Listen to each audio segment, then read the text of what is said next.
Bismillahirrahmanirrahim. Assalamualaikum warahmatullahi wabarakatuh. Selamat pagi anak-anakku semuanya. Bagaimana dengan kabar kalian hari ini?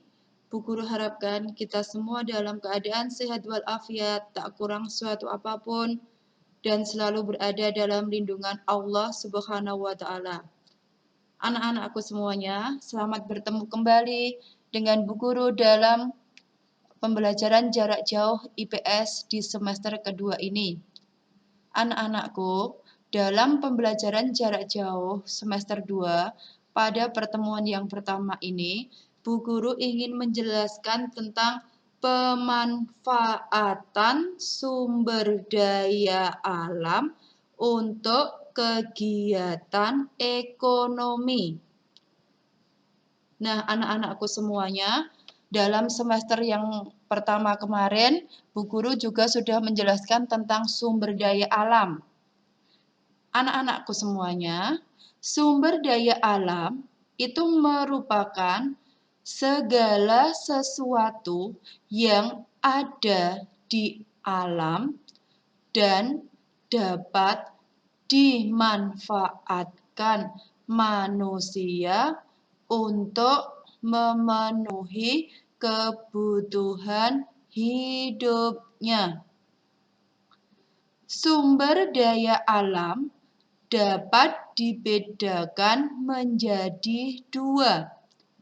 Yang pertama, sumber daya alam hayati, dan yang kedua, sumber daya alam non-hayati.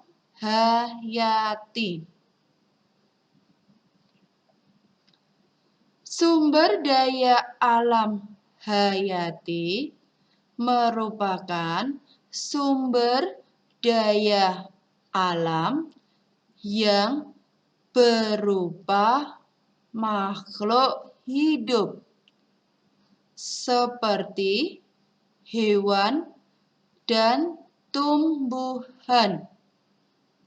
Sedangkan sumber daya alam non-hayati merupakan sumber daya alam yang berupa benda mati, seperti barang-barang tambang. Nah, anak-anakku, pada pertemuan pembelajaran jarak jauh semester 2 ini, yang pertama akan kita bahas tentang sumber daya alam hayati yang dapat dimanfaatkan untuk kegiatan perekonomian. Tumbuhan merupakan salah satu bentuk sumber daya alam yang dapat dipergunakan untuk memenuhi kebutuhan hidup manusia. Seperti contohnya, manusia membudidayakan tumbuhan dalam bentuk usaha pertanian dan perkebunan.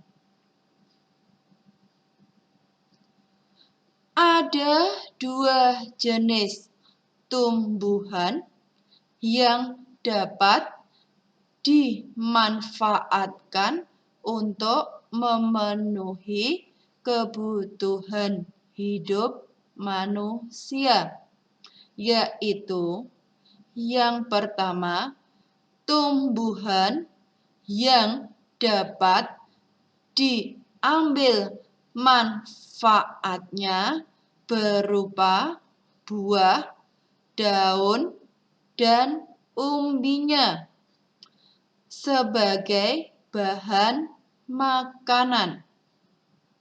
Yang kedua, tumbuhan yang diambil manfaatnya berupa batang pohonnya sebagai bahan baku kerajinan industri.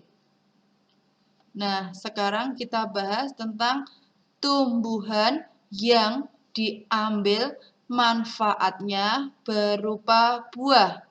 Contohnya mangga. Mangga dapat diambil manfaatnya berupa buahnya. Kemudian tumbuhan yang diambil manfaatnya berupa daun. Contohnya pepaya. Daunnya dapat dimanfaatkan sebagai sayuran. Kemudian tumbuhan yang diambil manfaatnya berupa umbi, contohnya kentang. Kemudian contoh yang kedua, tumbuhan yang diambil manfaatnya berupa batang pohonnya, contohnya tebu. Tebu diambil manfaatnya untuk bahan baku industri gula. Dari kedua jenis tumbuhan tersebut dapat diambil manfaatnya untuk memenuhi kebutuhan hidup manusia. Selain dapat dimanfaatkan langsung oleh manusia, bisa juga dijual sebagai kegiatan ekonomi manusia yang kemudian uang hasil penjualannya dapat dimanfaatkan untuk memenuhi kebutuhan hidup manusia. Selain tumbuhan, manusia juga dapat menggunakan sumber daya alam hayati yang berupa hewan untuk kegiatan ekonominya dan untuk memenuhi kebutuhan hidup sehari-hari. Manusia membudidayakan hewan dalam bentuk usaha peternakan. Berbagai macam hewan ternak dibudidayakan di Indonesia. Misalnya sapi, kerbau, kambing, domba, ayam, dan itik yang dapat dimanfaatkan oleh manusia, baik dimanfaatkan secara langsung maupun dipergunakan sebagai kegiatan ekonomi untuk memenuhi kebutuhan hidupnya.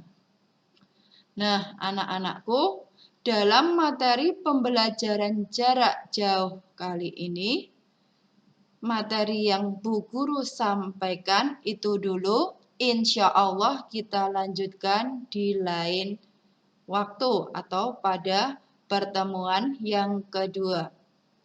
Nah, anak-anakku, untuk tugas kalian sudah Bu Guru siapkan. Silahkan kalian buka link tugas kalian, kemudian kalian kirimkan jawabannya lewat link tersebut. Anak-anakku, itu dulu yang Bu Guru sampaikan. Insya Allah kita lanjutkan pada pertemuan yang akan datang. Bu Guru tutup dulu. Wassalamualaikum warahmatullahi wabarakatuh.